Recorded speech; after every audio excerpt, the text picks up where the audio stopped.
And hello, everyone. Welcome to This Week in Hospitality Digital Marketing Live Show number 163. That's right, 163 of every week for, well, we're in our fourth year. Mr. Robert's going to be joining me in just a moment. Excellent. In our fourth year of happiness. Mr. Robert, good morning. Whoop, I got no audio. Is that me or you? It's you? Two words. Sounds like. We'll ask Stuart if he can hear me, not hear you. Stuart's going to be the unbiased one. Hold on. Let's see. Mr. Stuart, come and join us. Hey, guys. Mr. Stewart. Hey, Lauren, how are you? Oh. Okay, now he has audio problems too. There he is. Yeah, well, he's got his microphone up by his ear. There you go. That helps. Rookie mistake. Welcome to the Technically Challenged. Good morning, Mr. Stewart. Good morning, Mr. Robert. How are you, both of you, this morning?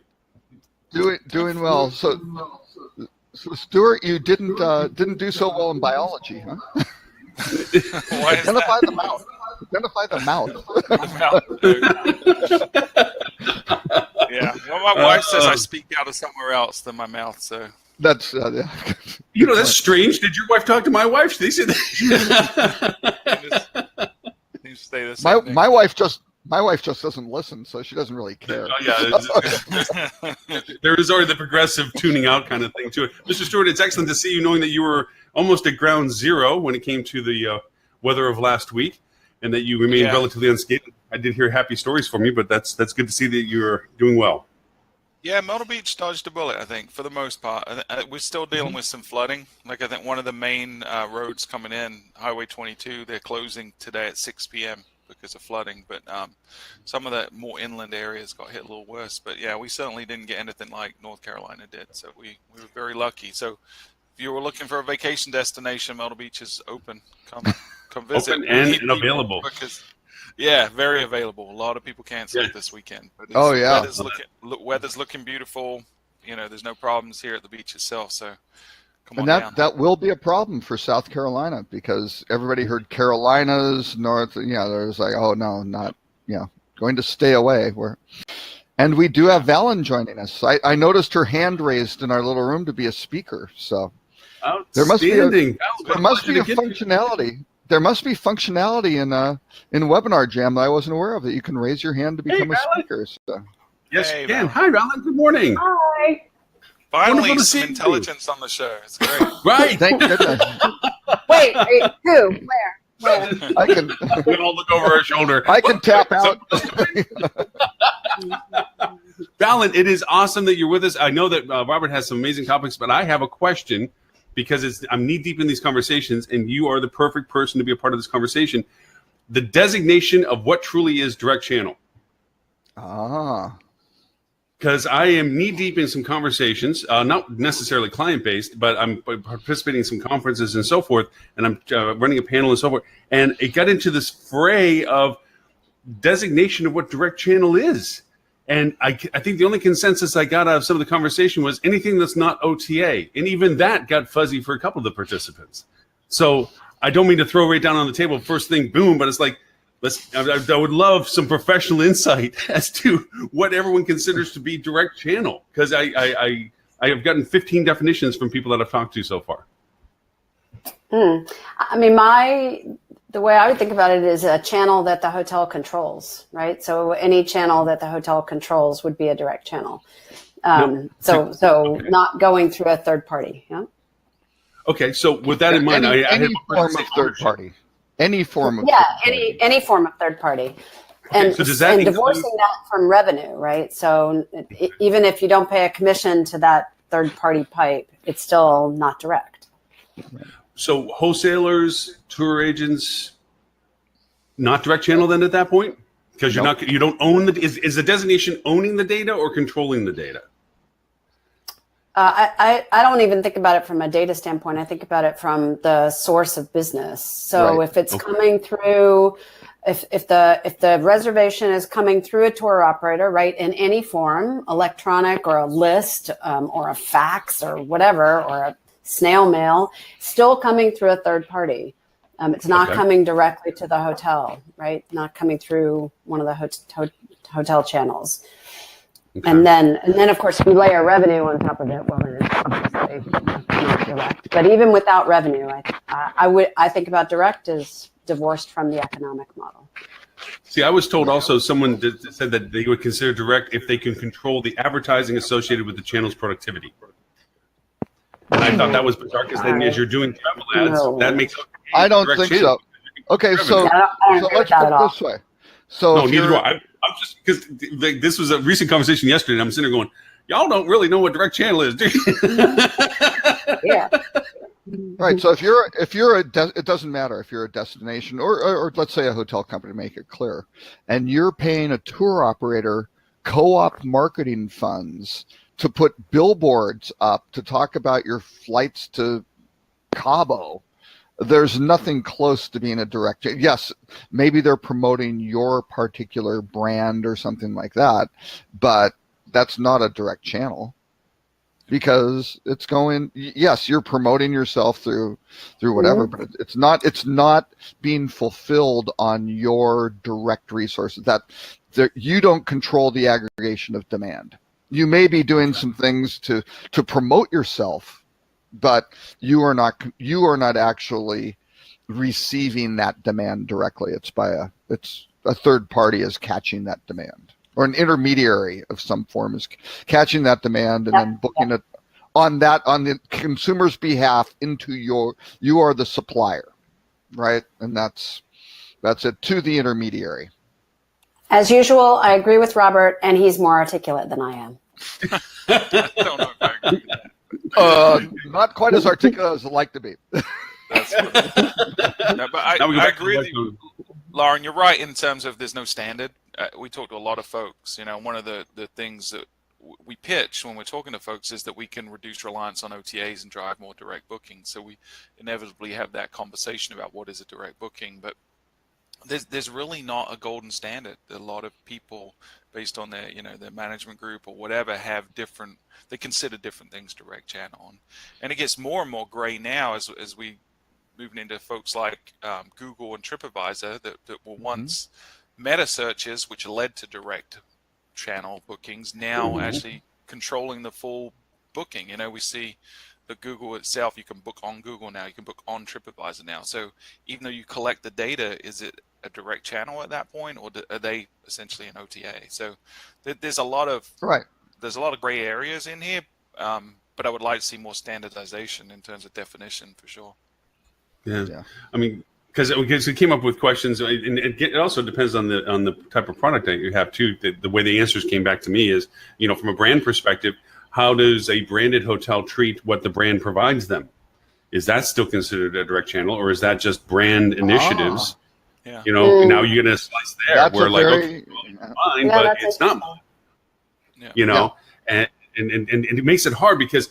And what the inspiration of this was is part of the questioning was I was saying, how much is percentage is your direct channel contributing, and do you try to maintain that throughout the year? That was the instigation of the questions, and then somebody popped up and said, "Well, I have 85% direct channel." I'm like, "Oh my god, that's incredible!" And then and then when I started hearing what they consider to be direct channel, I'm like, "Oh my god, that's so wrong!" It's like, but that's when the pie started getting sliced up, where it's like, okay, so. Brand and an active, and this was weird to hear somebody say this, an active effort from the hotel to diminish their brand support, to try to drive more controllable revenues to them, even though the brand was there to do that for them. They were trying to circumnavigate the brand.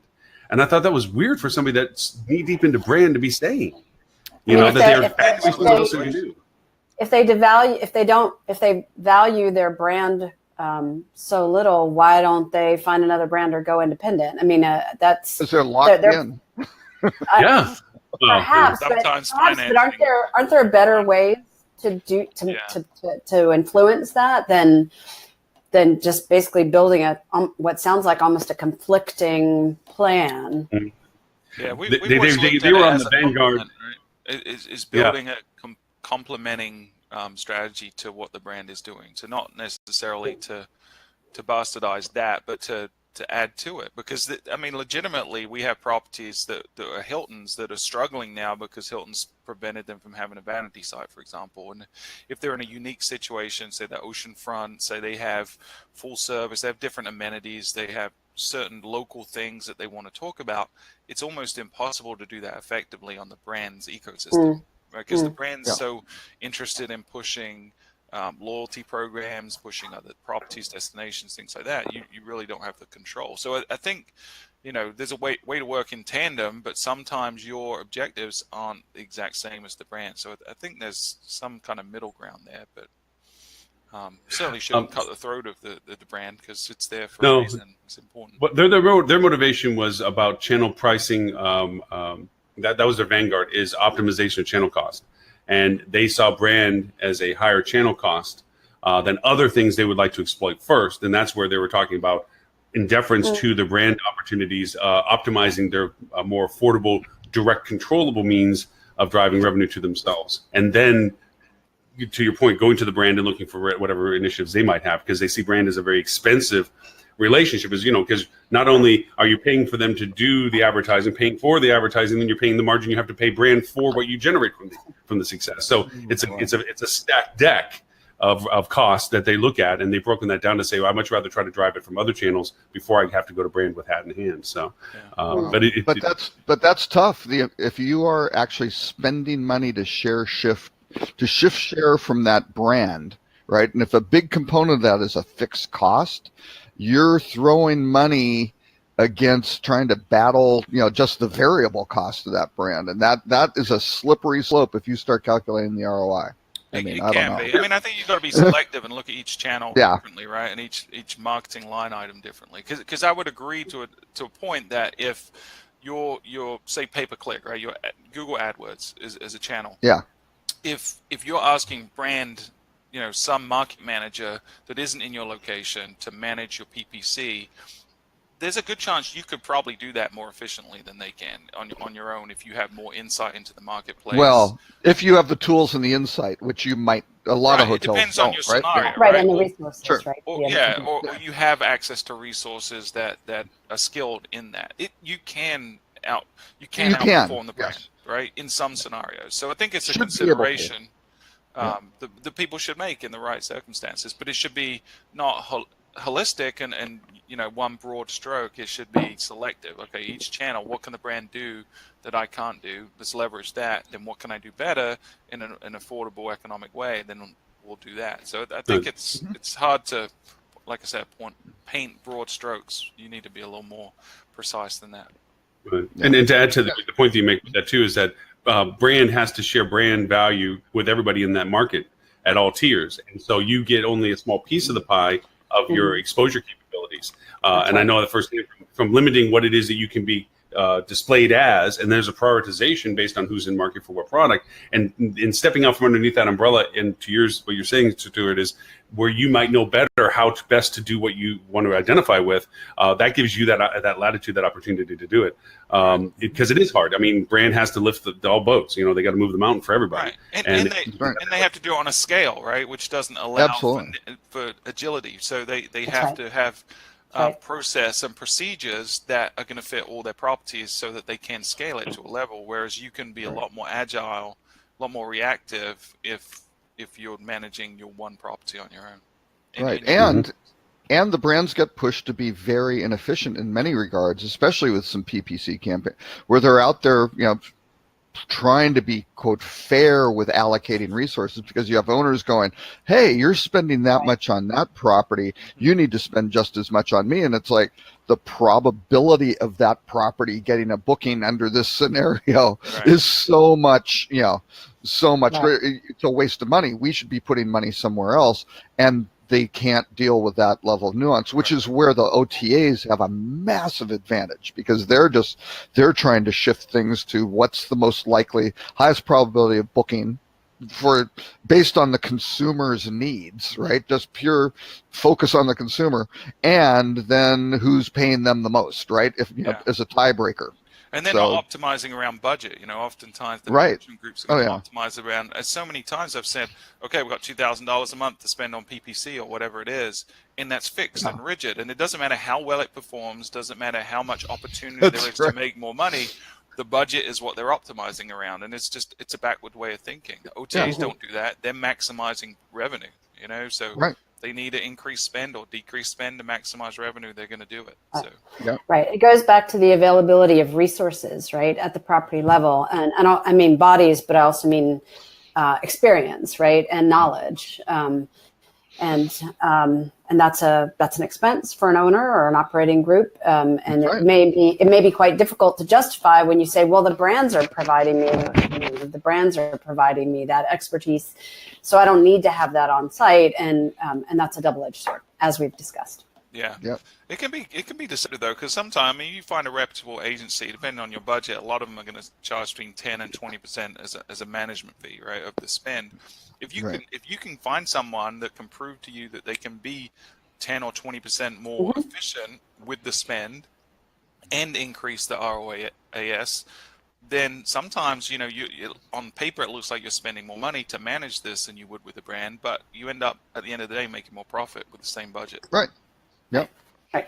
And that's the thing. It's got to get down to kind of the GOPAR level of what's the total cost flowing through this. And in many cases, the hoteliers have to realize, hey, they've got a fixed expense with the brand. How do you optimize what the brand's doing, right? How do you work with them most effectively? Hey, you have limited marketing, but how can you work with the OTAs most effectively to do what they do? And then hopefully try to keep the OTA from, attacking the brand attacking the OTA, you attacking the brand, and all of a sudden everybody's fighting everybody out. And certainly in a PPC, but you certainly do not want to get a situation where everybody's trying to outbid each other to go get this get these bookings, right? So. Mm-hmm. No, it's interesting because as we're talking about, it's like, again, it goes back to the direct channel question as to the value proposition of how brand is recognized in that conversation as being, a part of the direct channel equation, or is it considered just like you're looking at an alternate party, like you pointed out earlier, Valens, that that they're controlling it or they're the pipe for you, and you have to treat them in that capacity. It's like I said, it was strange that the questions went that way, because everyone in my mind was kind of solid on the idea of what direct channel really represented until you started really trying to look at it, and it got a little fuzzy. Yeah. Thank you for indulging me on that question. Those things that were just in front of mind. The other thing though is it also comes down to kind of the fiefdom thing, right? Where people are looking for budget and going, oh no, I can get more money because they're picking up some sort of sense of, I can get more funding to go book direct, so let me go do this, and I'm going to go expand out what direct is so I can have more control and get more budget and do more things, right? Which isn't necessarily, if they were strict on the definition, they might wind up not being as important or having as much budget and fights against their career goals. So. Well, I diverged from a great list of stuff that you had, Robert, so I appreciate that. Let me jump in first for the question. Oh no, that's absolutely. But I'll leave it absolutely fine. I don't know. What do you guys want to talk? I picked the top story as 10 years later have lodging assets recovered, and this is a completely wonkish article by Rob Mandelbaum, or Robert Mandelbaum. He's changed his name since I first met him, just as I did. So, but we, as Roberts mature, they start out as Bobbies, they go to Bobs, and it goes to Robs, and then it's to Roberts. There's a little progression there. I don't know, but how long ago did you get to Robert? How long ago did I? Everyone who knew me in college knows me as Bob. And then Robert was really sank in when I worked up. Okay, get your bingo cards. 4 Seasons corporate office where I worked for Bob Block, Rob Cornell, and Robert. Then it really locked in Robert Cole, and my wife always called me Robert because she had a stepfather named Bob that she didn't like the whole Bob thing from that. So, that's when it locked in. Yeah. Oh, exactly. So yeah. what's the next progression after Robert? Is there one? Right. Your Eminence? I don't know. That's what I'm hoping. Yeah. Keep on waiting. I mean, buddy. Ed- Keep on waiting. Ed, yeah. I talked Team to leader Ed. Schnook. Yeah, I know how talked to I'm Ed. He gonna, I said know how that's I'm what- going to greet you when I see you at Focusrite. Exactly. Yeah. It's not going to be your eminence. It'll be your eminence. You got to have goals. Anyway, but Mr. Going Mandelbaum back to had a, Mr. Mandelbaum, right. Yes, Mr. Mandelbaum, who's the CBRE, he is actually the key numbers wonk of like what's going on with. He's basically responsible for CBRE's research in the lodging field, as well as being very big on the. What's the group that puts together the standards, the chart of accounts? USALI? Yeah. Whatever. I know what you're it is, talking it does- about, but now you're saying that stuff. I can't think what it's like. Listen to one song. Trying to it's an acronym. I think it's Yeah. USALI. But anyway, yeah, he's been very, very put a lot of work into trying to get the chart of accounts cleaned up, and in some cases trying to figure out these distribution channels, right? Which Right. isn't completely done. They continue work on that end, but yeah, it's interesting having conversations with him about that, because you start saying, okay, well, we're going to change the chart of accounts. There are a lot of things that break when you do that, That's exactly including year-over-year comparisons, which are used for basic financial analysis. Ooh, right. Yeah, and you go, yeah, we're going to start, tracking things this way, and it's like, well, now we've lost all of our historical data to benchmark this on, and that helps who? So, you wind up people not wanting to take one for the team, being the whole industry going, well, yeah, we'll be the last one who adopts that. And Valen knows something about setting standards and things like that for industry as And well. I might have a little bit of insight on that one. I worked on a project a couple of years ago where I had to dive into the chart of accounts, and it was fascinating. I was happy when that project ended, but while I was in it, it was really interesting. And then you really do understand what it means to change it and the impact of the change. And it can be, sometimes you can get yourself right down a rat hole that you just can't get out of. And you have to just say, yeah, we can't do that, or that's not feasible, or it just, right. Even though it may make sense operationally now, the downstream impact is so great that you just can't do it. Right. Yeah. And you have some hotel groups who count OTA business as a merchant model as wholesale, right? Because it's technically a wholesale transaction. I mean, it's a net rate, and that's all fine and good. And they might carve out the corporate business that comes through an OTA, like if it comes through Gencia or something like that, that goes over to corporate, and then anything that's maybe on a retail basis, goes transient or something like that. But when you start looking at that, and that's three different, massive segments. Other groups just go, it comes from an OTA, it gets plugged into wherever, right? It's in leisure, no matter what they do, right? Depending on how they break things out. And to start going company to company and comparing these things, it starts to get very, very, very complicated. So it's a problem. Anyway, but Bob wrote Robert, formerly Bob, or Rob. He was never a Bob. He was Rob. See, now I'm confusing myself. Wrote an article about being the 10th anniversary of the global financial crisis. One of 100. Yes. There were a lot of looking back 10 years, but I thought this one was the most well-informed because it had a lot of numbers in it. And I always like numbers. And they're probably accurate. Actually, Robert was the first one to come out when people were saying how bad this impact was on the hotel industry, where his numbers, because the heritage was back to Panel Kerr Forster PKF of the CBRE group, that he could go back to and say this was the worst year for the hotel industry. I think it was 2009 or 10, the worst year for the hotel industry since 1936, and he had the numbers to back it up. So he's the guy who keeps the receipts for the industry. But basically, what he said was, "Hey, 2014 was kind of accepted," and he breaks this down as a, by chain scale and things like that. Or by segment, or by not by chain scale, but by hotel type. Hotel type, right? Yes. So by doing it, he says, by 2014, everybody said, "Hey, we're out of the comeback. We've come back." But he has now gone through and looked at it and said, "Hey, hang on. Those are in nominal dollars. We need to look at them in real dollars, which is the inflation adjusted stuff." And as of 2017, the industry was still 0.6% low on total operating revenue. So you kind of go, "Oh, have not actually recovered." And he's benchmarking it to the 2007 peak, right? So he goes, "That's where we were at the peak. And now, we've had this big, big valley.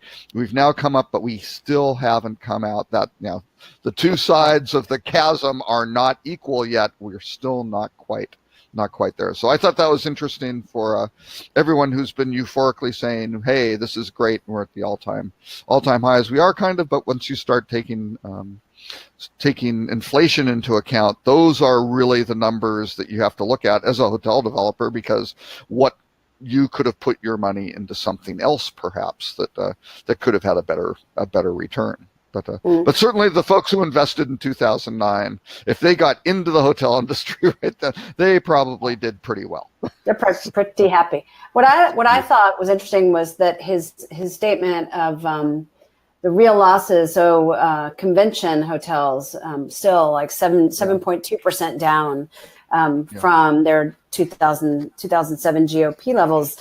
That's really interesting. And I wonder about the impact of all the proliferation of online meeting tools sort of the immediate post recession, where lots of large corporations cut their event budgets, right? Cut their meeting budgets, stopped, shut down, or really scaled back their travel budgets. Right. There's more competition now than there was. So right. Have an impact. So I thought that particular point was interesting, because it does call out. I mean, that's a pretty big drop. Down 7 percentage points. Well, and price transparency, where a lot of people used to just go, "Okay, the meeting's at such and such, and I'll sign up, and here's a little checkbox where I'll go and get the room as well." Where all of a sudden those guys are all over Airbnb, they're all over Hotwire. How can they go, especially people when it's some sort of, not necessarily association meeting, but when folks are paying their own, out of their own pocket, totally different dynamic than if it's just the corporate meeting and everybody's being covered, or the association's covering things for speakers or whatever. I would caveat that a little bit, and I think, Robert, you probably have a number faster than I can go find out when it was sent out, but there in the pipeline, there is some large growth percentage. There are some large conference development in the pipes in some of the major metros or DMAs that are coming into the space. And I think it's like 3 or 5% of the total pipe or something, but not large in comparison to the overall pipe, but large in the sense that it hadn't been that way for a while, that people were just riding the current inventory. But there was a caveat discussion that came out of when I was in New Orleans with the dissemination of the centralization of offices, corporations allowing people to work from space and so forth. The interest in creating conferences and aggregations of people for meetings is actually of interest now compared to historical times, where because there is less central office structure and more dissemination, there's a higher need for places to aggregate people to. And that's part of the possible inception interest of why there's inventory. You can look at both sides of the same coin and say that it's heads or tails, but I mean, that might be one of the pushes as to why now having meetings in regionalities and having aggregations of meetings and using conference space might have a better demand than just having rooms available, and that's it. So I don't know. It's just a weird conversation as part of it. And the margins are so much better on group, So I think when you're not just looking at room, but you're looking at food and beverage and all that other stuff, it's just a much more profitable business if it's done well. Yeah. Yeah. Oh, actually, one quick complete non sequitur here, because I was looking for this pipeline stuff. I happened to click over to there's a link on Lodging Magazine, which looked kind of recent, right? And Chrome, I have the latest, I think it's version 68 or whatever of Chrome. It now is throwing up, because Lodging Magazine is not have a secure site. It threw up that non-secure thing that you had to click on. You had to click advanced. I want to go here anyway because it's not HTTPS, folks. You need to get those certificates in there. So it's amazing. Yeah. Yes. Yeah. There is now, but now it's not just I didn't notice the little icon up in the bar. Now there's a big red triangle, not secure, HTTPS with a red with a strike through, and then your URL. So need to get those fixed, folks. Yeah, anyone doing, everyone should, but anyone especially doing transactions online, every hotel at this point should be secure. But even this one though, I mean, I clicked through from a Google search, right? It was there in like the second or third slot, organic search. Clicked on it, it's like this site may be it's like I better not click on that. It's gonna put a dent in folks. So to that point, and it's funny because here you think the Lodging Magazine would be one of those places that are well maintained. I mean, larger organizations you inherently think have more resources to be attentive to this, but it's full spectrum. I mean, there's been plenty of times where even Google, remember Google got caught where they lost their domain name for 9 seconds because somebody had always kept a bid open for it, and they gave him a gratuitous amount of money just because he was smart enough to have done that. I mean, nobody's exempt from being getting caught with their SSL certificate down, or their backup to their site got corrupted, and then when they got reloaded, it crashed something. I mean, those are the mechanics that have to always be maintained from a bandwidth point of view. But yeah, Mr. Robert, there was an article you put in there about where Amazon was landing because of somebody building a hotel, and I thought that was kind of interesting because I had lost track of that conversation. Okay, no, okay, that was thrown in there because it's a little bit okay. I don't want to call it fake news, but it's basically kind of a it's definitely linked. A link bait spammy type thing. So it is. Yeah.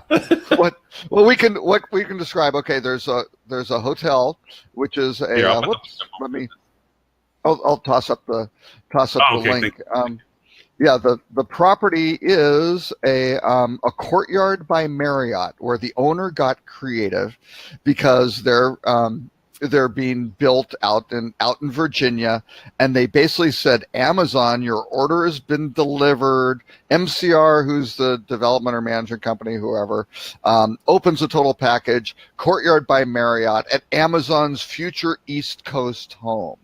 Right? So they're sitting out there trying to go for, if people are clicking on where's Amazon's headquarters, they're hoping that they're going to wind up getting some sort of lead position for, hey, here's a hotel. Yeah. Here's the hotel where it is. So I'm certainly hoping that this does not morph into a hotel in Austin. Where there are 20 cities, right, that are still on Amazon's short list reportedly. So you could have 20 cities just spamming, hey, we're having no idea where this headquarters is going to be, right? And nobody really does. So, at any other clever time, or Courtyard or something. We're talking about what. Yeah, it's the creepy line. Is this creepy or not creepy? It's just annoying, honestly. Yeah, I think for us in the industry to be fair, we're kind of cynical about this kind of stuff in general. It's not the best, but there's really, when you think about the downside, there isn't really a downside. This isn't going to permeate to the average consumer. If they're right, great. And they, like Lauren said, they probably got a leg up now because they're going to have a lot of press releases out there talking about them synonymous with the location of the Amazon second headquarters. So is there really a downside? Is it tasteful? Probably not. Is it something I would recommend to my clients? Probably not, but it's not really a negative. That's a larger question than that. And from a PR perspective, is PR announcements dead? No, not at all. Well, obviously not. We're talking about it. Yeah, Right. it I can mean, generate but awareness. what Yeah, exactly. it used to be the golden spike when I mean, back when there was little channel opportunities to get your messaging out, a PR piece by segment or by category of industry and so forth. That was like your crowning. Okay, now we're ready to roll the PR piece out. Da, da, da, da, you know. Right. Yeah, but Now that was it almost right? seems Your PR, like, if it was a press release, that was it. Now it's yeah. a lot more complex. Now it's You like know, social media. You got all these different channels. Yeah, and with it, it's almost seems like, well, what do you do with it? I mean, other than trade publications and general industry interest, what's the PR piece being actually used for? And what Right. it used to be used for, I guess. I mean, that's the tough because I'm still doing them. I still make announcements, but I think we also created our own problem because too many people were using PR pieces like, we have new designed rooms. Yeah, that's not PR. But you used a PR piece, and I got kind of white noised after a while. I stopped paying attention to it. Right? You can be newsworthy to really make a splash. This is newsworthy in that we're talking about it. It's news, and Yeah. there's probably going to be a lot of links to their website because of it, and Right. they're going to show up hiring search engines because of it. So there's definitely a business plus for them having done this. Yeah. I like Well- that. I do like the data they put in their PR piece of things that of the area itself, which maybe brought awareness thing. Again, I wouldn't say to a client, go do this and ride the wave of false interest. But the fact that they did, and for what they put in there, major tech area, this is in the area, this is what we had. It got your attention long enough to make you say, well, I wasn't aware of that, or that was something I didn't expect, or whatever. And to that end, I think it still had a little bit of a punch to it, and not again in the way that. And I think they probably could have done what I've seen done before, which I thought is very good. Because again, this is posted on on Business Wire sort of thing, right? So just general release. But they said it's a major serving 8 Fortune 500 companies and Defense Department contract. Will you put those companies, right? So you say we're the closest hotel to whatever your Raytheon's headquarters or whatever might be nearby. Yeah, and again, they kind of went a little bit on the Amazon thing, and yes, they're talking about Virginia hosting 70% of the world's internet traffic. Some betting site pegging Northern Virginia as the winner. Yeah, it's like, come on, guys. So, but anyway, they're doing a little bit to tout the destination, things like that, which is all fine and good. But they probably could have done. I don't know. Is it being a little bit clever? Yeah, but I did not like the picture with the stack of Amazon packages that makes it look like a statue on the grass in front of the hotel's flagpoles and stuff like that, right? So a little disingenuous and manipulative, but isn't I don't know. In some way. Well, yeah, that's why I say here's the creepy line. Did they cross it, or is this genius or creepy, right? And you kind of go somewhere in between. Yeah, it's on the line. Little of column A, little of column B. They're straddling. They're straddling the line. Okay. Mm-hmm. So, anyway, but that's an interesting strategy. Just make stuff up. Find a news story, associate yourself with it, drop a release. There you go. Yeah. Well, you threw a couple articles in around TripAdvisor as well that I thought was interesting because it does identify some of the walls that TripAdvisor can't break, or nobody can. The cat's out of the bag, so to speak, as to who's going to be the authority when it comes to content on discoverabilities. In TripAdvisor, they're trying to make their bid and stuff. But I mean, go right ahead. I mean, you threw a couple of great articles out. Oh well, yeah. Okay, I'll put the prime article. TripAdvisor's doing a massive redesign, which I actually haven't seen on mine yet. So it's coming. So they're becoming much more of a kind of a Facebook feed type approach, where what they really want to do is instead of having these anonymous reviews, right, in this giant pool, which I've written about extensively back now 8 years ago on review spam and how hard it is for TripAdvisor to monitor that stuff, because these sock puppet accounts look real. I mean, it's very, very difficult. They've reviewed 200 hotels. They're a leading whatever. They may not be an actual person. So that's really tough. But now they're going more for surfacing recommendations of friends, family, and kind of not necessarily celebrity, but influencer reviewers. So TripAdvisor is going to be giving a platform to influencers to accelerate their leverage in the industry as well, which is kind of interesting. So somewhat another little bit of a pivot for Mr. Coffer.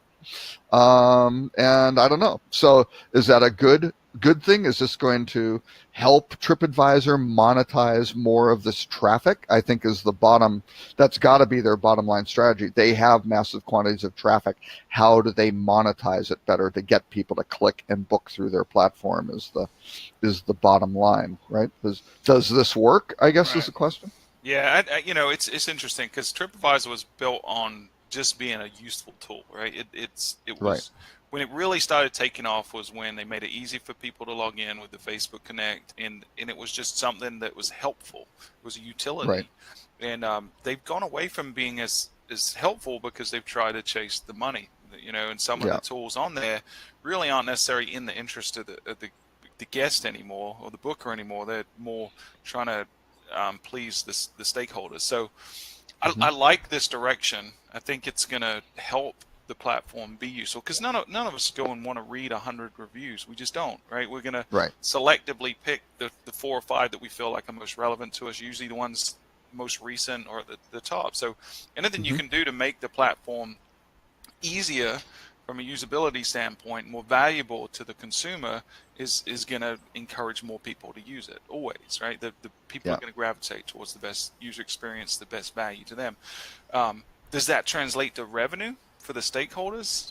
I don't know. I mean, because if you're saying you're taking away the anonymity of the reviewers and you're boosting up credibility of influencers, things like that, at some point they're going to add in this pay to play kind of thing. Like you can pay to be more influential, you can pay to direct people down a path. So it's a real fine line that TripAdvisor's always struggled with. And if you look at their revenue and the impact some of these pivots they've done has had over the years, they've made a lot of missteps from a consumer standpoint to try to boost revenue, and then they've tried to go backwards, and it's always cost them from a financial perspective. So I like it as a consumer, as a investor in TripAdvisor. I might be a little nervous just because it's going to depend on how they learn to monetize it. Just because you have people doesn't mean you can make good revenue from every person. Right. Yeah. And they are up to 456 million monthly unique visitors, which is, it's the brand. I mean, it's where people go and start and finish their shopping process. But a net income of 31 million in the second quarter. So it's kind of one of those things like, wow, you've got 456 million monthly unique visitors and you're making 120 million a year. Really? Yeah. That's it? Yeah, that's a challenge. They haven't cracked it because people aren't using it like, they're not using it as the full ecosystem. It's a part of their research. They go there to either start narrowing down their selection or to validate the decision. And those are the kind of 2 primary reasons people use TripAdvisor. But they really haven't created a great experience for the whole ecosystem yet. This could be it. I certainly prefer this direction versus what they had been talking about, which is the Airbnb route of packaging, adding more and more things to do and stuff like that. I don't think that's the way that's going to help them. Well, that's because they own Viator and stuff like that, right? So they're trying to monetize all those. And that seems to be the battleground right now, right? You got Expedia, Airbnb, all these, even the chains are trying to, Marriott's getting into the experience game where they're... And Hilton. Yeah, and Hilton too. So they're all trying to package things, which I don't know if it's just me, but I feel like it's just the wrong battle to fight because I don't think there's a demand for it from consumers. People don't want to bundle stuff like that. Now, let me ask you something with that, and Stuart. I mean, are you, when you're doing websites and so forth for clients, are you diminishing your the authority kind of seeking pursuit of being a local business and having the authority of referring to local stuff and just thinning that out and allowing it to be a self-discovery kind of thing? Yeah, well, so it's all about relevance, right? And so 5-6 years ago, we were on the kick of every hotel website should have an area information section, which was comprehensive. And we've gone way away from that, because just looking at the data, it's not really helpful from a business perspective. Right. But what is helpful is narrowing it down and being specific about the stuff that's relevant to the guest that's going to stay at this property. Why should they stay here? What is close? What can they walk to? What are the recommendations of the staff to go and eat at? You know, it's personalizing it and making it unique and valuable to the guest based on your value proposition. And I think that's really, really effective. But there's no hotel in the world that should go out there and say, you know, we're going to sell tickets and we're going to sell all this other stuff.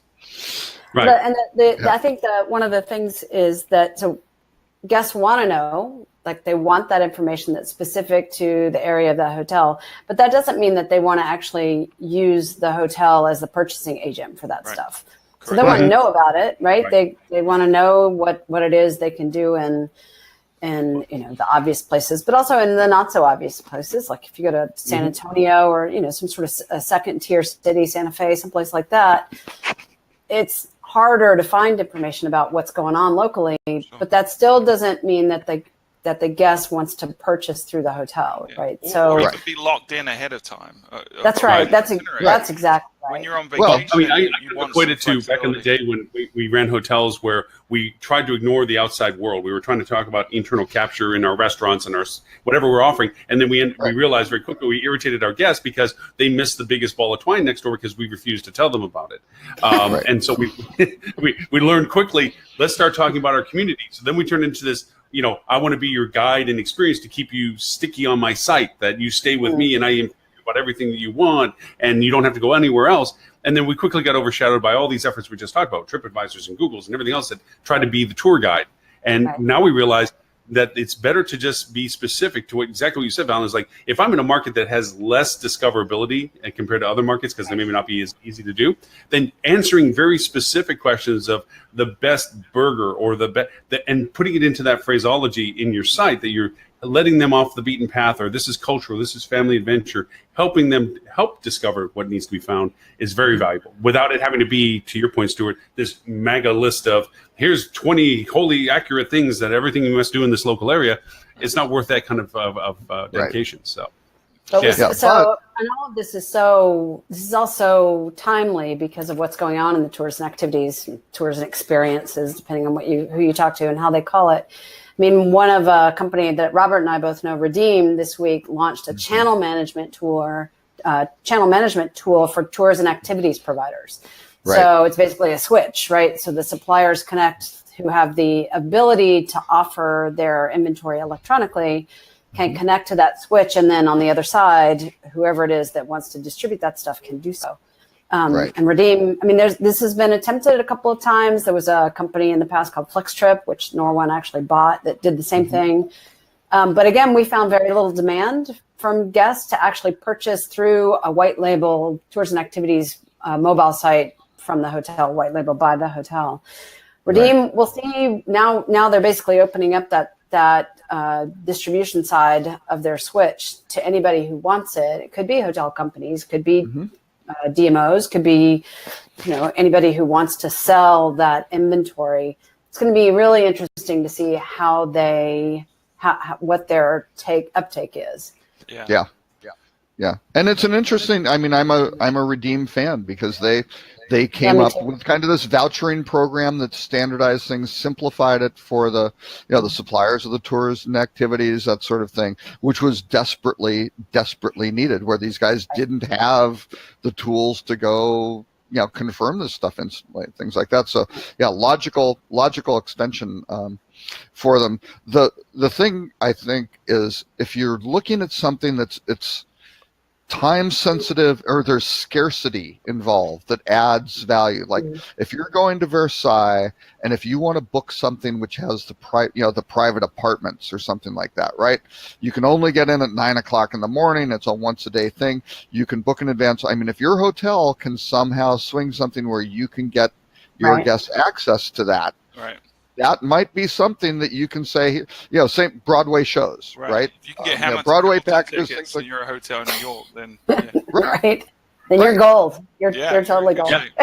Well, It's true. It's true. Like even when I was over in Italy, it's like getting to see the Statue of David. There's 15 ways to get in there, and the longest one is to stand in a line that you think is actually moving. Right. But the hotels in the immediate area, they know exactly who gets you to go hit those unique passes that get you into the door that everybody seems to keep going into that you wouldn't have known or even know how to even research to find it. That's a value proposition at that point. And to your point, sir, is like Midtown. I have a hotel that they happen to have a connection that's better than the tickets that you get in Times Square to get you into some premium seating, not just whatever happens to throw up that day is still available. And we make that as a premium engagement offer. That's a unique thing. That by all means has a value proposition for the hotel to be engaged with. Absolutely.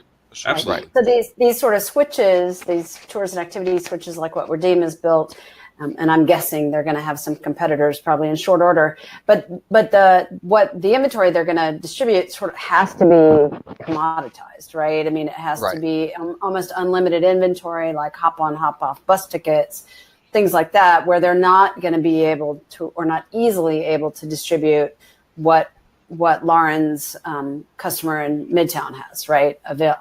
Availability to premium seats at certain theaters.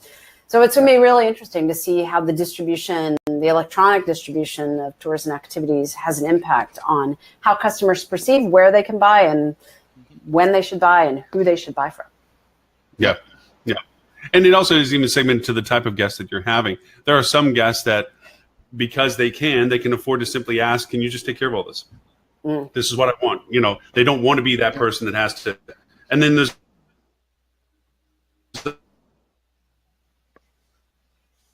others like all of us are. It is also based on the type of person you're dealing with as a guest as well.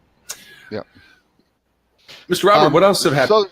So should we talk about, since we were talking about things getting kind of drilled down into, specifics, maybe we should talk a little bit about what Google's doing. They now have an individual hotel room booking model, which came from the days of Room 77. Right. You had to wonder when this was going to resurface. Right. For sure. Yeah. And they've been heading down this path for a while with Google Hotel Ads, so it was inevitable. They've had Book on Google for a while, so yeah, this is interesting. This is like I was saying earlier. Is Google now an OTA? Really, there's not a lot of difference. They're becoming an OTA. So I think all hotels should be experimenting with it. If it makes sense for you, then you should be on it. The model's different than an OTA. It's not a flat rate, right? Your CPC bidding. A lot of cases there is a cost per action model as well. But we've been fans of Google Hotel Ads for a long time, and this to us is a positive. It's just the more distribution channels our hotels have, the less beholden they are on the duopoly, and I think that's a good thing for us. But is it creating a third month? Are you now? Yeah, you're now. Volume-wise, it's not running into close, right. It's not even close. Right. TripAdvisor, in fact, is still higher. If you're using Instant Book and Trip Connect on TripAdvisor, you're still volume-wise substantially more than Google Hotel Ads is that we've seen, at least for most of our clients. So I think volume-wise, Google's trying to address that, and they're trying to address it by putting the tool in front of more people and making it more and more user-friendly, and this is just another step in that direction. They're trying to do with hotels what they've done with airlines, and they're close to it. I think this is and the airline stuff is pretty impressive. I mean, if they had Southwest inventory on there, but I would probably use Google Flights almost exclusively. Yeah. But I don't, because the Southwest stuff isn't in there, and I wind up having to look at Southwest, of which most of these airlines, actually, they're getting some really interesting dynamics of how particularly American is yield managing compared to Southwest and Spirit. They're starting to undercut them, where it used to be just kind of a follow type thing, but now with like this basic economy, I see American now undercutting Spirit, which is kind of crazy, but it is. Yeah, but again, I don't know. I flew round trip to Chicago last week for that HSMAI Marketing Advisory Board meeting. I think it was $94 round trip or something like that, which was nuts, just absolutely nuts. But yeah. So, but with the I don't know if we want to talk a little bit more about what Google's doing with the hotel booking capabilities and the tighter ties into the room booking module, I guess is what they're it's calling. essentially a booking engine, right? So it used to be that Google Hotel Ads was a meta search where you would go, you'd search, you would see some price listings or rates from, and you'd click, and it would go to the booking engine of the property, and then the guest would make the room selection and whatnot, and transact on the hotel website. But now you can actually drill further down in the funnel on Google. So they've got in-depth room information, so room photography, room descriptions, amenities, things like that, individual room pricing. And this is different because at that point, Google's keeping it in their ecosystem. So rather than going out to the hotel website to transact, you're actually doing the transaction in Google itself. So, which you have the option on the regular GHA to do either. You can still choose whether to book on Google or to leave and book on the hotel website. In this case, with the this one selection, you don't have that choice. You're booking on Google. Right. So, if Ed were here, I can hear him in the back of my head here saying, careful what you're letting the fox in the hen house again. This is Expedia and Completely agree. all over again.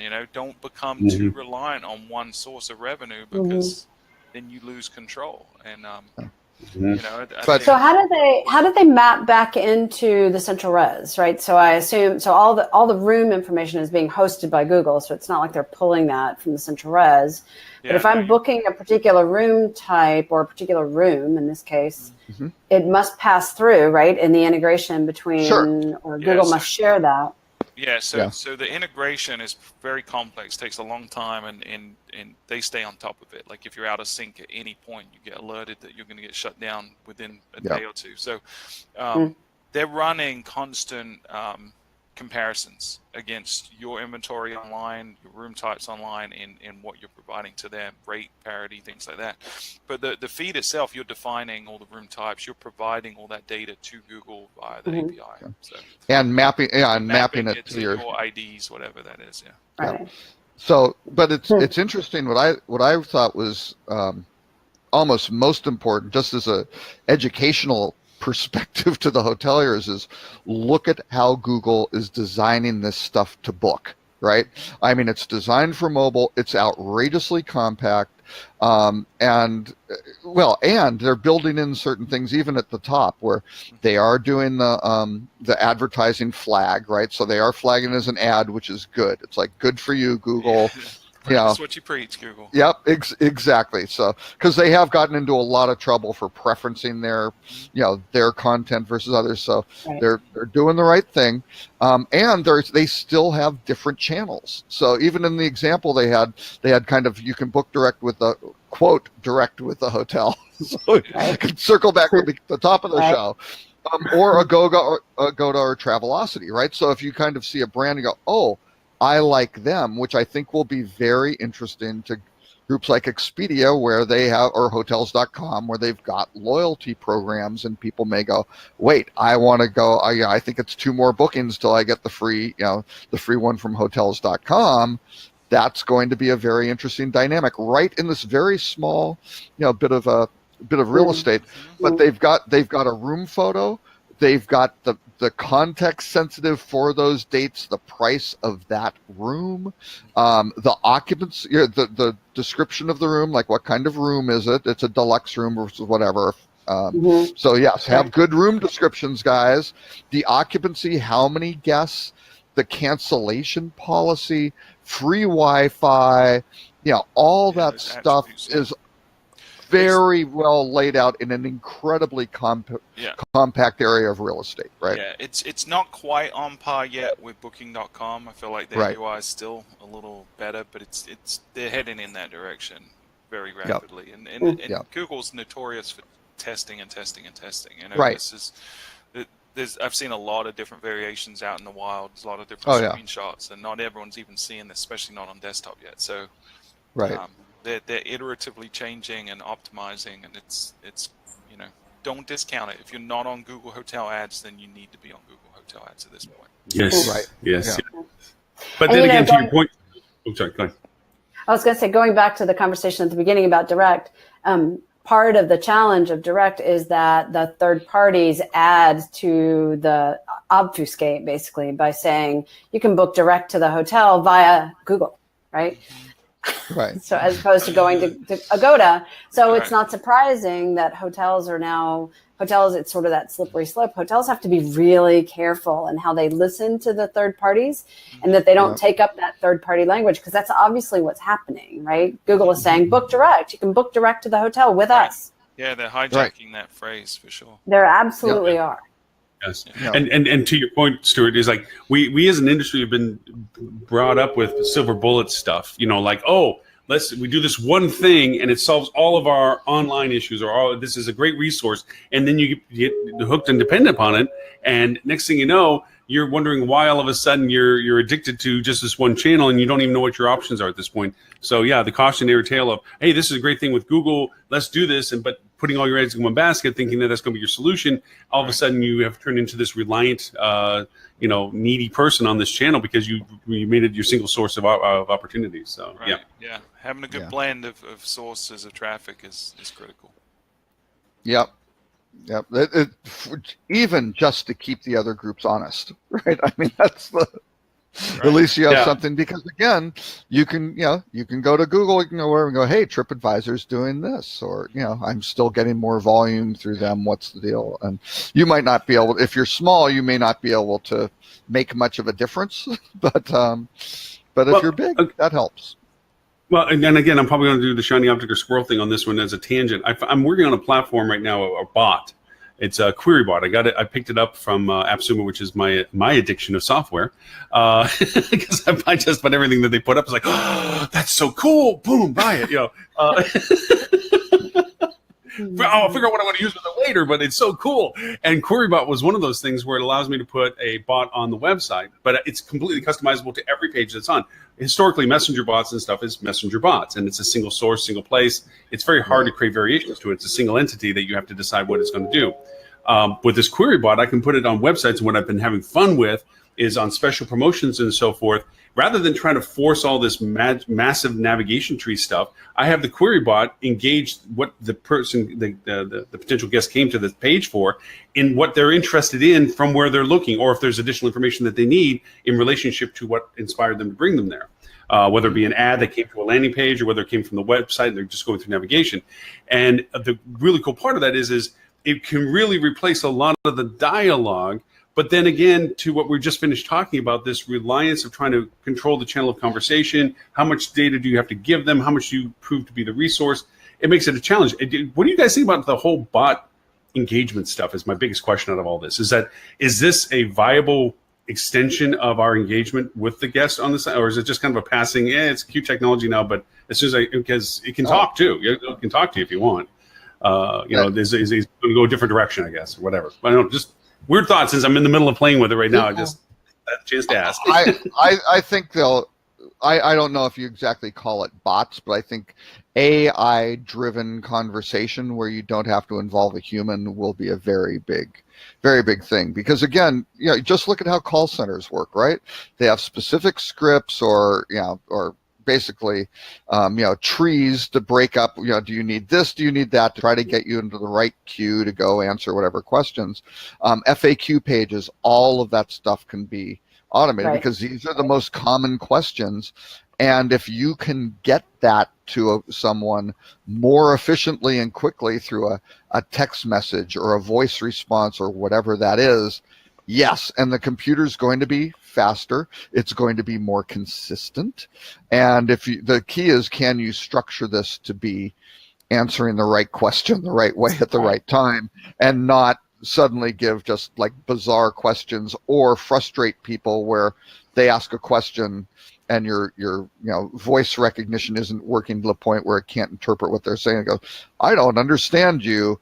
But then all of a sudden it's a disservice, right? But I think this stuff gets smart. It takes off in a big way. Yeah, I mean, just look at Google Duplex as an example of how smart the AI can be, and that's voice conversations, and not that's infinitely more complex than text-based conversation. But we're really close to having the level of sophistication needed to make this stuff viable. 3-4 years ago, wasn't really that viable, wasn't usable. Right. It kind of got in the way, and to your point, would end in dead ends or confusion or misinformation. But now the technology is at a point, if you spend the time up front training the bot, making sure you're overseeing the responses and tweaking it as it goes, then I think, it can be valuable. And we're a software company, so we have sort of AI like help queries, right? So you can click on, you can type a couple of words in, we'll pull up. It's basically automating or applying AI to the FAQ, as Robert mentioned. But we get tremendous usage on it because people want a quick. Our products aren't that complicated, so it's quite easy to get to the answer because there's only so many questions you can ask, really. So it's quite easy to serve up the right answer and allow the user to get through it. And so it's different than searching on a website, but all users are used to that, right? Anybody who uses any kind of software, there's always a little help or talk to me button in any piece of software. And so having it on a website, even though you're searching and you're not actually trying to utilize something that is bounded, but people are used to that. And so if websites can figure out a way, to Lauren's point, of understanding the purpose, through tracking a user's movement through a website and, incorporating that into making some assumptions about what they're actually looking for, so that when they do type in, you add it to text, you add it to voice, there's a lot of opportunity there. And people are just used to it. They're used to it. There's no reason why it can't be done. Right. I've been playing with also voice activation, getting skills made for Alexa and ones for Google Assistant, and there's lots of platforms out there now that are offering you to do that for you. There's a thing I was playing with called Virtual Concierge that you can create these things for hotels. I'm peeking at one which is a scary one for me. It's called ZoneTail, and what it is a free platform that plugs into your PMS system as well. You can give it API configuration to your PMS system, and it's a voice engagement, and it's also a push browser-based app engagement to your phone as well, that you can actually do room upgrades. You can do requests to the hotel for stuff, and you can talk to it as a voice activation through it. And they're offering it as free, and that's what concerns me, is because I haven't figured out the monetization model. Nothing in those rules are free. And the thing of it is when you start plugging this all into this stuff, all that data, all this information is in their hands. And I'm wondering what the monetization model is. It's like, oh, wow, I have all this functionality. This is awesome, but where's all this stuff going? And I haven't figured that out yet. That's that slippery slope piece, right? Right. I guess at some point they're selling your consumers' data or selling advertising to your consumers. Right. There's got to be, because nobody, nothing's for free. But what's the rub on it? Right. Yeah. But from a functionality point of view, this technology is just at the edge of capabilities for most generally people. It's not hard to make an Alexa skill thing that is pretty cool if you want to use your phone with Alexa on it in your hotel that can push an SMS through a Trello base or something, because you API key it over, and make Trello send a card up to housekeeping that says, hey, room 312 wants more towels. You can make that right now.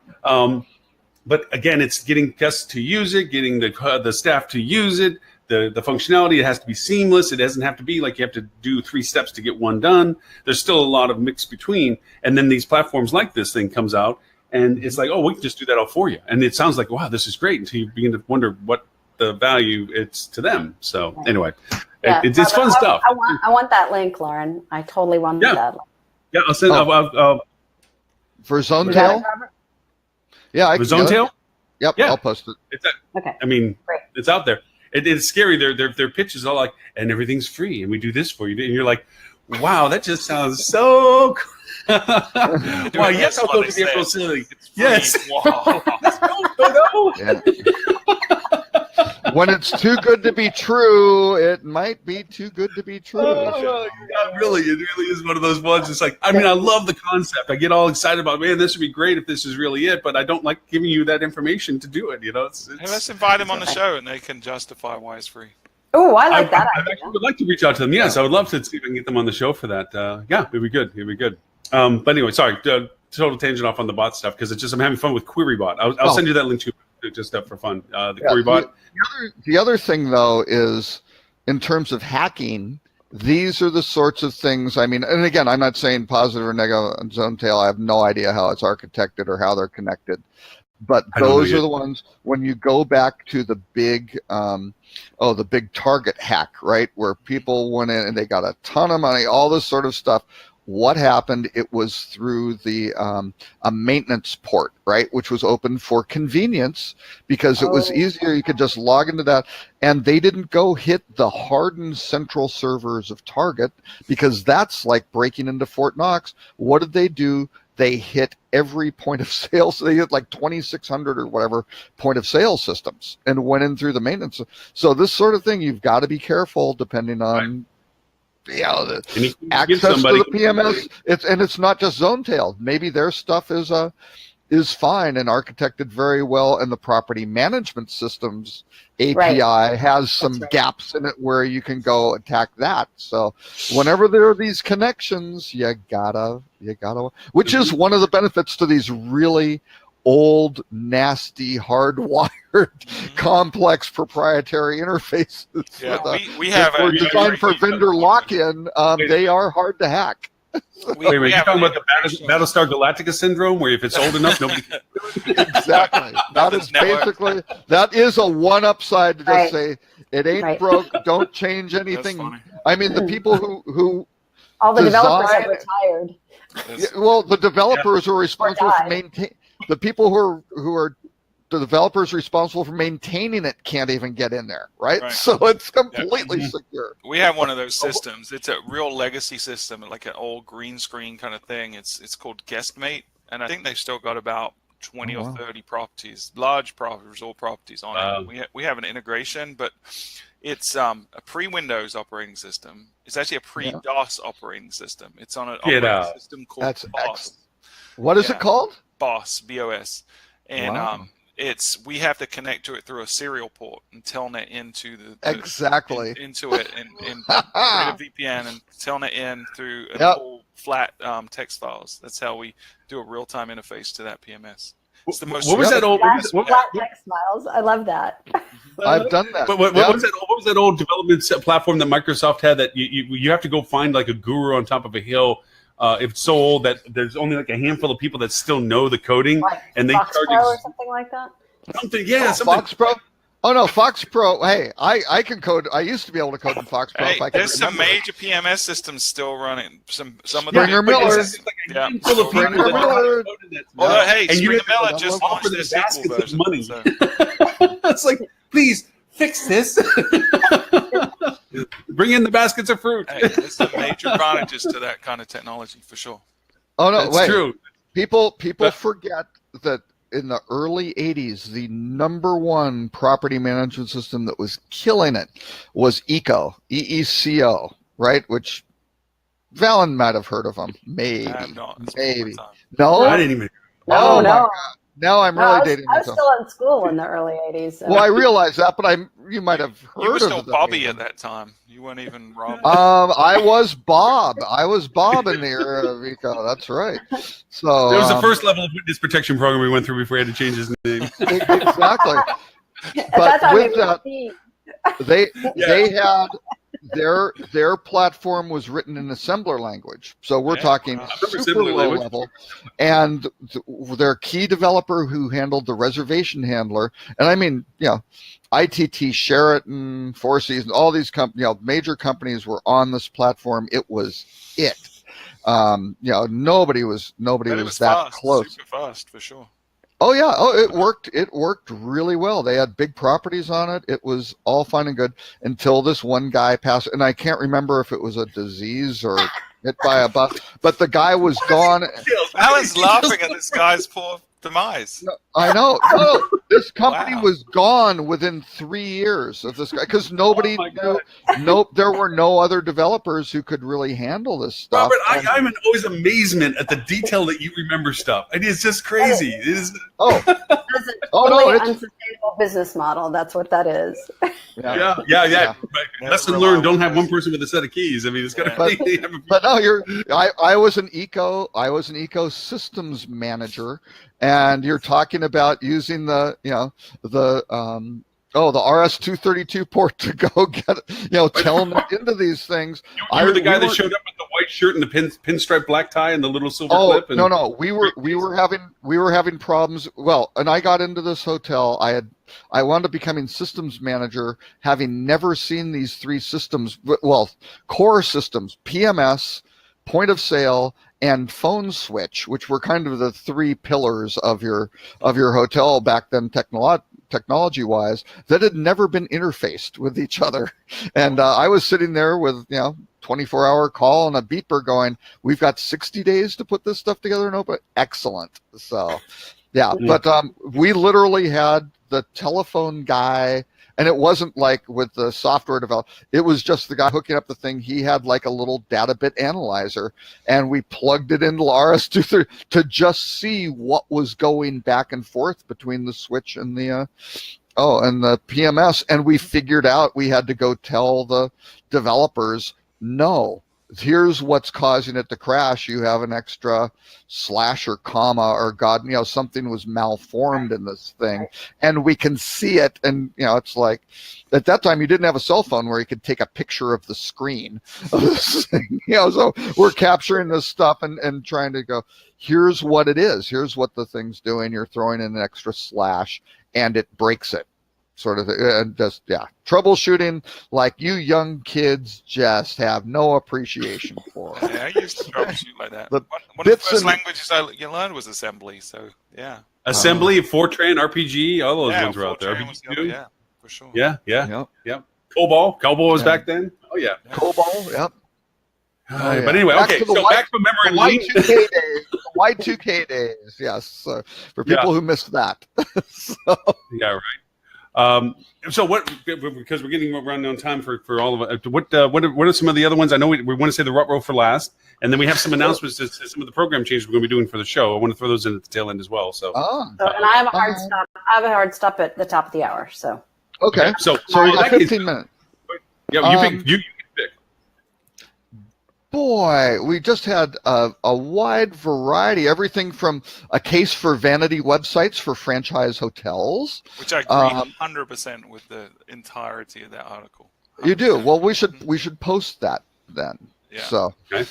Yeah, we kind of talked about it a little bit already We did. about the need A for little bit, vanity yep. websites for certain properties. Now, if you're a highway property, Right. probably not. It's not necessary. But if you've got unique amenities, you're in a unique destination, you're oceanfront, you have groups or weddings or whatever it is that's different, then you can Right. do a better job selling that than the brand website can. yeah, especially if Yes. the brand template is not particularly flexible. Right. Right. Again, the brand has different agendas. They're not always trying to just Right. get that one person to book that one room. They want to get Yep. people to sign up for loyalty and do other stuff. So keep them in your funnel as much as you can. We've had Hilton properties that significantly down in revenue this year because they had to shut down their vanity websites.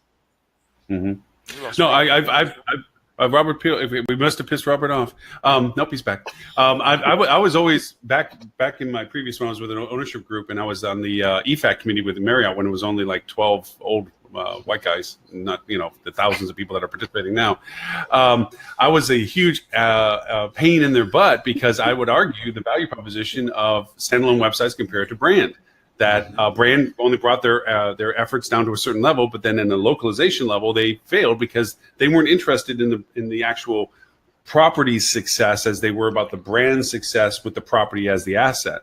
And it sounds like a nuance, but we got to a point where one of my hotel general managers who was in the conversation with us, who I was making a point of his website being a huge success compared to the brand, metrics, revenue generation, traffic, just every metric, we were killing it in market.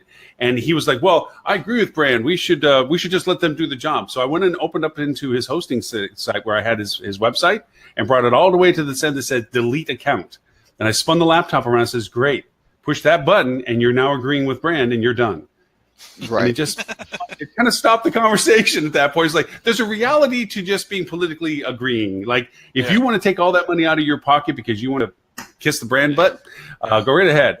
But it's going to cost you money when you hit that button. And if that's the reality that you want, if you want to disagree and say the brand is going to do everything for you, then hit the button and run your chances. Yeah. So The problem is that And I the brand's taking away the choice now, right? A lot of Hilton especially have been really bad about it over the last year or so where they'll ding you on your report, on your score, Hilton scores, if you have that brand website substantially. And I think the IHG approach to me is a better scenario where they set specific standards and regulations about what you can and cannot do within the brand site. Because to be honest, Hilton's reacting the way they are because for every good marketer, there's probably 10 shoddy ones that have done a bad job of representing the brand and haven't maintained brand standards. And I get why they want to control that, but there's a better way to control it than just being absolute and saying no, you can't do anything. Well, I think also too, their ultimate goal is the proposition of what they sell, which is brand value to whoever is going to sign on the dotted line for the brand relationship. Right. And if you allow them to say, but wait a minute, you're not the one that's bringing the sunshine. I'm looking outdoors and there's sunshine there already. You're saying you're going to bring all the sunshine, but I can get my own sunshine. And why do I have to give you as much money when I can probably do something on my own also? And so they're like, hey, close the windows. There's nothing outside that you need to worry about. Just everything we tell you is the truth. And we're going to handle everything for you. I mean, that's what they're making them do. And some of the smarter hotels that are being forced to this, some of the large, what I call them battleship places that are being told to surrender their standalone sites, is that they're actually taking all the metrics of success that they had with their separate efforts, value propositions, and they are literally making a war chest of pain for when they have to come back to Hilton for renewal and say, this is what you cost us by doing this. Right. Where's my check? Because they want to bring it right back into their lap that says, I did because I had to what you said, but this is what it cost me in revenue by doing it. And you need to replace that for me. And if you don't, then you're wrong. And now you have to still replace it as I go back to rebuild it. I mean, there's some smart hotels out there that are looking at that way. So, Yeah. And that's what you have to do. But again, that requires the hotel to have the ability to track those KPIs in a reliable manner, over time as things change, and to be able to go do that. Now and a lot of them are just in there going, hey, we just want to plug in and go. And if you just want to plug in and not, optimize your asset, I guess that's a choice, right? So, but just don't whine later. I guess is the moral to that story. So while we still have a little bit of time, 10 minutes left. One thing I did want to do. Again, this is why the Airbnb, the scaling knowledge across or knowledge access and retrieval at Airbnb. The Airbnb engineering team shares a lot of their secret sauce with the world, and it's just great stuff, because what they've laid out is their knowledge graph for how they're looking at relationships with guests and surfacing relevant information. And this should be required reading. I throw this little list out to the HSMAI Marketing Advisory Board. I threw this as just generally an engineering article. I threw it into the marketing sector just to hopefully have some marketing people who don't want to look at the tech stuff to hopefully have them read this because it is the secret sauce to how Airbnb works. Boy, Google going down to being able to sell individual hotel rooms and to market these things. It all comes down to this whole knowledge graph of what are these semantic relationships between the interests of these individuals, their interests, the benefits of this hotel, and the hotel product itself, and how does that all tie together, and how do you get the best fit of that guest to that property. Airbnb is working very hard at that from a technical and strategic perspective, and hopefully the major hotel groups and hotel management companies and everyone else is, and certainly the OTAs are as well. So yeah, and TripAdvisor too. I mean, it's not dissimilar to what absolutely. They're doing with the social integration that they're doing too.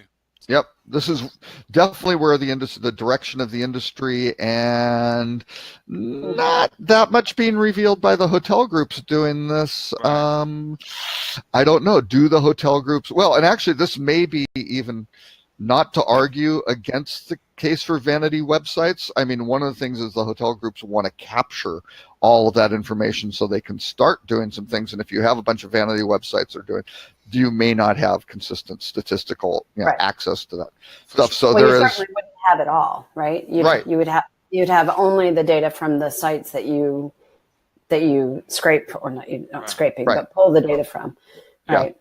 So Airbnb has one up, even though they have such a incredibly fragmented product where, you know, the one consistency is the one thing known as everything is different. Right? There is nothing consistent across these products. But they have all of that. They know that, and all of that user experience data is religiously captured. And they're dealing with people that are making behavioral, indications of their behavior and their interests and stuff like that. They're just capturing it. And I know, Tim were on the show today. He'd probably say AI makes big data small, and this is a great example of that, right? Where there's a lot of data points that hundreds and thousands and millions of data points that we have had access to over the years, but haven't really been able to utilize. And now, with increases in complexity of computing and AI and machine learning, we can take all the data points and make mathematical models that are going to help us make better recommendations, better guesstimates about what the next step is going to be on a guest's journey, things like that. So we at Fuel are spending a lot of time and energy right now investing in that, in terms of understanding the guest, their behavior, their journey, where they are, what they've done, and what they're going to do next, and leveraging that to put the right message in front of them in the right place. Yeah, that is the game. Very quickly, because I know Valen has to leave, I just wanted to highlight Adobe just bought Marketo for $4.75 billion. My attribution, that company was bought by a private equity firm 2 years ago for $1.8 billion. Yeah. A year ago, Sarah Kennedy Ellis. Cow. Sarah Kennedy Ellis, who was, I think she became CMO at Sabre. I'm not sure if they actually gave her that title eventually, but Sarah, young, whip smart, started out, actually was running Sabre Labs, shifted over to the marketing side, became less than a year ago, last November, became CMO of Marketo. So I attribute that $3 billion jump in valuation basically to Sarah. Just the back of the envelope calculation. Go, well, what changed? Oh, Sarah. I guess that's it. $3 billion. There you go. That's going to be it. Yeah, So, it's an interesting move. It's definitely a power play to compete against Salesforce. Salesforce had this component. They bought ExactTarget a while back and integrated that into the marketing cloud. So this is a tit for tat kind of a move. It makes sense for them if they're really trying to compete directly with Salesforce. Oh yeah, absolutely. And let me tell you, I used ExactTarget with Salesforce before they merged, and that combination was just outrageously powerful. Between using because we were using WordPress, between Gravity Forms on WordPress, where you could really do some very specific stuff to feed it, into Salesforce, and then go communicate out through ExactTarget was a thing of beauty. Yeah, that's actually what we're migrating off of that. Our current Fuel Mail CRM platform is built on ExactTarget or Marketing Cloud, but we're in the process of migrating away from it. You are? Yeah, it's sophisticated, but it's also limited because it's part of the big beast now. Right. So it's not as agile. It has a lot. So what are you doing? Is yours a build it yourself, or are you going with another tech We provider? are about to announce that. I'll tell you after the show offline, but we're getting ready to announce that in the next week or so. So we partnered with someone from outside the hospitality industry to build what we feel is going to be one of the best CRMs in the industry. So, all right, Bitcoin. It's Bitcoin. There's no blockchain. AI. Hey, there's AI involved, but there's no blockchain. VR blockchain. Oh my God, it's gonna be awesome. Okay, let's hit the quick row, and then I want to make some announcements to some of the changes that are going to happen to the show coming up in the next coming. Okay, as we go forward. So. The rut row, we've got a little bit of a problem. Now, this was outside of the hotel industry. But it's so good. It is. Okay. And they were in the crowd the whole time. Wonder what's going on. and having been in the rental car industry, this happens more often than really anyone would care to acknowledge. But we have a gentleman who decided he was apparently dropping his girlfriend off at the Phoenix airport and decided he would help her check in her bag. So he just left his car running outside, I guess with the, I don't know if, I guess assumed the door was locked with the car running, and went in to help her check in, which wound up shutting down this airport for about 4 hours. As they went through, they ripped apart the rental car trying to figure this out.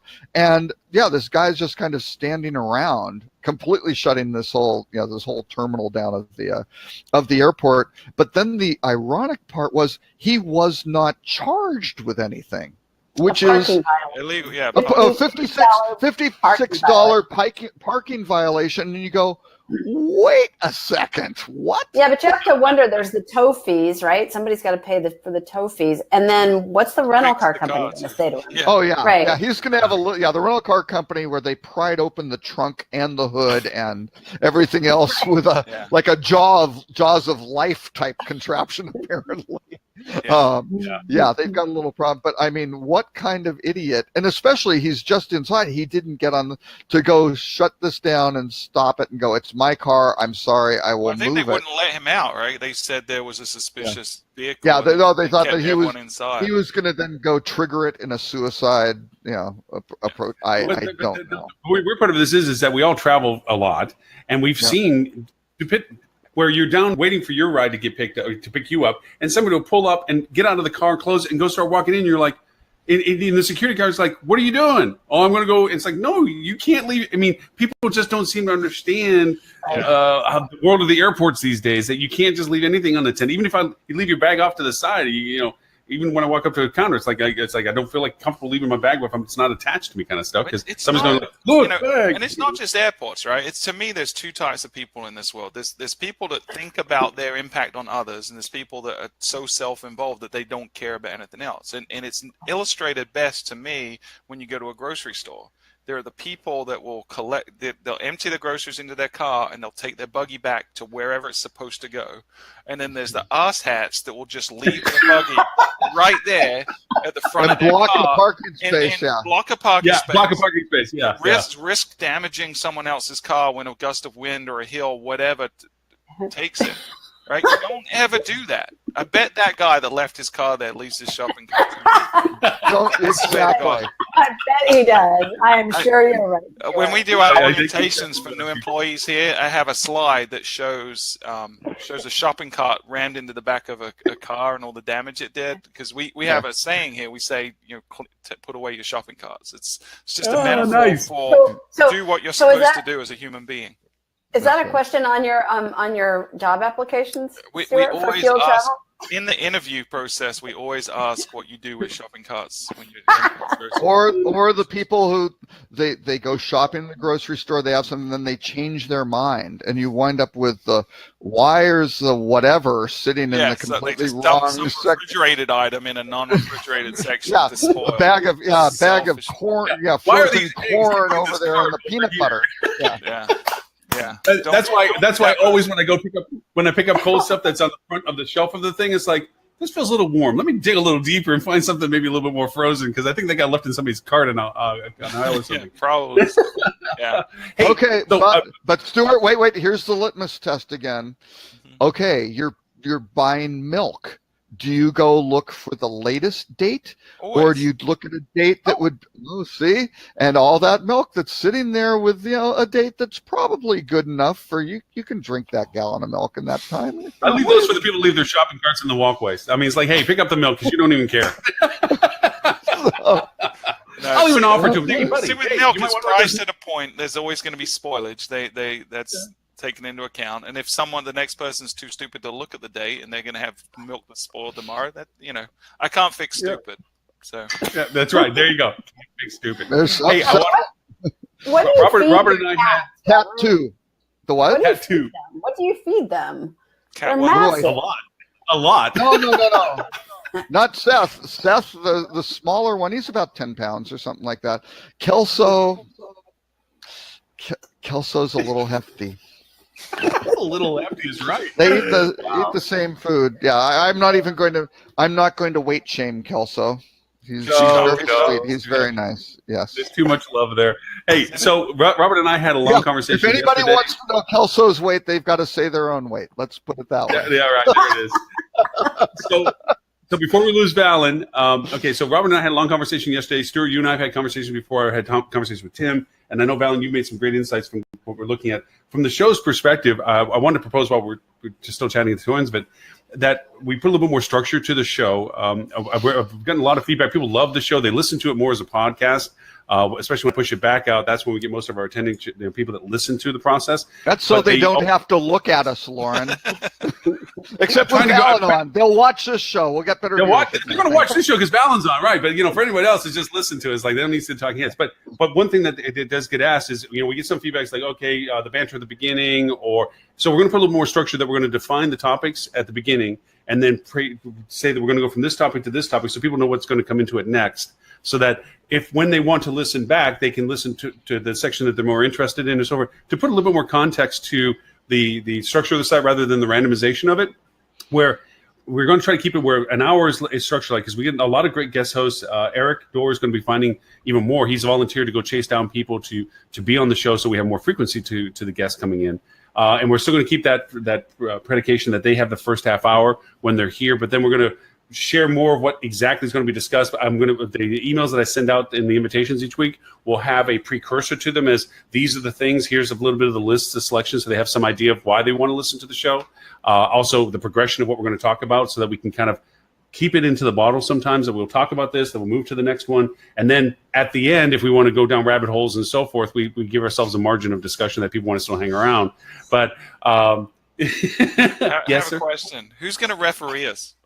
Right. How are you going to keep Ed track in the bottle? I want to know who's going to keep Ed in the bottle. For right now, and I'm going to have this conversation with Ed to call the 800 girl in the room. I'm going to call Ed. It's an intervention. We're having an intervention, Ed. Yeah, we're going to show up. It's like, and will you have a yellow card and then a red card? You're out. You're in the but yeah, I'm going to go talk to Ed and go, Ed, we've had a good run. But he's going to say, I did not sign off for this. Structure is not in my vocabulary. For I think for it in this sense, I mean, we're still going to be able to go off on randomizations and disagreements and everything else. But I think if we can put some sort of reference point, because I've gotten sloppy about keeping track of the minutes where people can go play back and go to the particular minute that they want to listen to. I'm back to doing that again so that people can, when they play it back on YouTube, they can actually click on the time slot and it'll be about the context that I wrote about. Hey, we're talking about this article, or this is the topic that particular minute in time. That'll go back into it again. But from a structure point of view, we're getting a lot of people that really want to hear some of the topics. Like from the marketing board, they're like, Robert says out this great list, but sometimes they don't make it to the show. And it's like, well, not everything's going to make it to the show. He says, no, sometimes nothing makes it to the show. You go up on this tangent and you can talk about anything that Robert sent out. To be fair, most of the time. Yeah, that's a good point. We'll get it. Yeah. So with Robert's help, I'm finding a prioritization of the topics, and Stuart and just any insights to it. Because I mean, the listenership. I'm always surprised by the people that come up to me when I'm traveling. It's like, hey, I will listen to you on the show. Wow, that's neat. And I do from collecting it from all over the different platforms. We have thousands of people that watch the show or listen to the show over the week after we do the show. But I want to give them a little bit more context as to why there's topics and stuff. So I thought we'd go to a little bit more of that. And I will talk to Ed. I know Tim's already fine with the concept because he was the one that first proposed the idea that we keep to a topic in succession. It's just, Ed, it's like, we'll go down rabbit holes, but we will.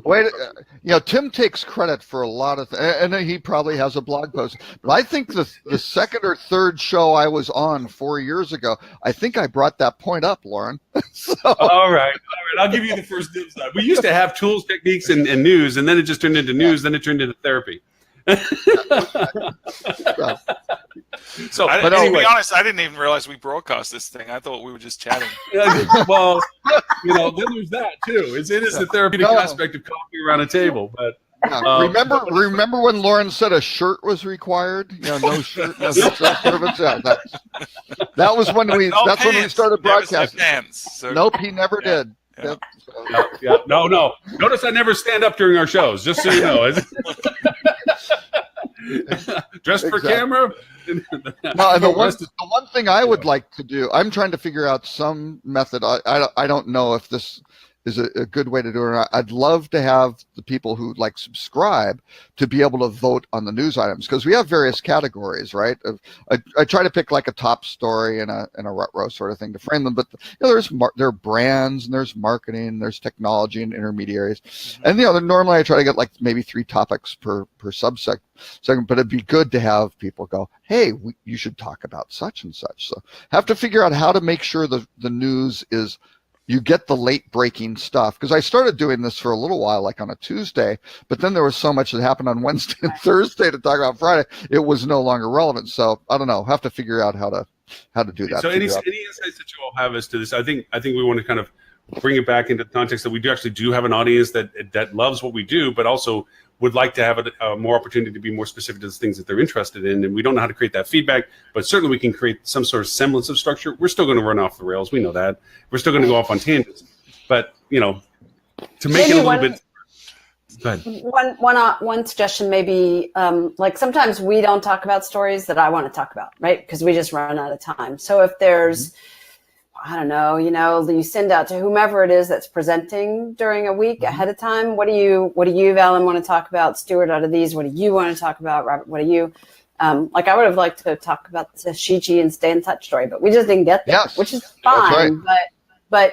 But maybe we can do that as well. Maybe that's another way to think about structure is for those of us who have, like I had a lot to say about that Shiji and Stay in Touch story. And so we can each make different sets of contributions. So maybe that's another way to think about determining structure and content. Quick, Valen, what about Shiji and Stay in Touch? I thought that was a great point.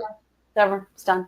We're past that. No, we're past it. But excellent point. Good And maybe good thing, bad. Wait, just no, because she mentioned it's a tease, and it's not going to be on next week because there is no topic carryover, guys. So good thing, bad thing. I just think it's fascinating, right? The way Shiji is making moves globally, and this is like their 3rd PMS, probably. Plus, they probably had a couple of regional ones in China that I don't even know. It's just fascinating what they're doing. I mean, building this tremendous vertical, and guess who they're coming after, right? I just think it's super interesting. Yep. Because we haven't seen this kind of aggregation recently. Right. Yep. Absolutely. Yeah. And it's interesting, and it ties in, and I think part of it is they're buying users and things like that and platforms, but they're also buying technology, and they're doing some interesting things like Review Pro and all these other things that they're bolting together. And these guys were all former Micros Fidelio. I mean, the leadership's really former Micros Fidelio folks, right, from Asia Pacific. So yeah, right. And smart guys doing interesting things. And a lot of who they're buying are also legacy Micros Fidelio, right? So the CEO of Stay in Touch, the people at Snapshot, the guys at Hetras. I mean, there's there's a lot of Micros Fidelio diaspora sort of out there, all sort of tented together. Yep, same thing as eBay. Look at all the eBay alumni, where they wound up going, and then working with each other, because that's a big tendency, right? There's people, they're putting together a team.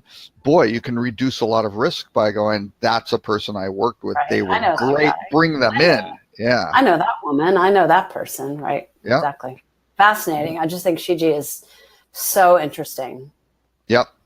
So very interesting. Make an excellent point where, for those that are saying they're going to participate in a hosting capacity, that you get to pick your prime as to what you want to make sure is included in the conversation, and that gets dropped into the time sequence of, okay, that's item 1 or item 2 or item 3, whatever it rolls into, and that and now also too, I think that if we define that the first hour is guided this way, obviously if we have latitude of time afterwards for whoever can stay, that we can pick back to Cherry Products or something like that, or we want to delve off of some tangents.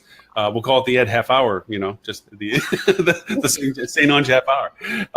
But no, I'll be talking agenda. Ed, right, and then we can have Tim's political comment, just as like a little commentary. Yes, for Tim he loves being political on the show. That's a guaranteed fact.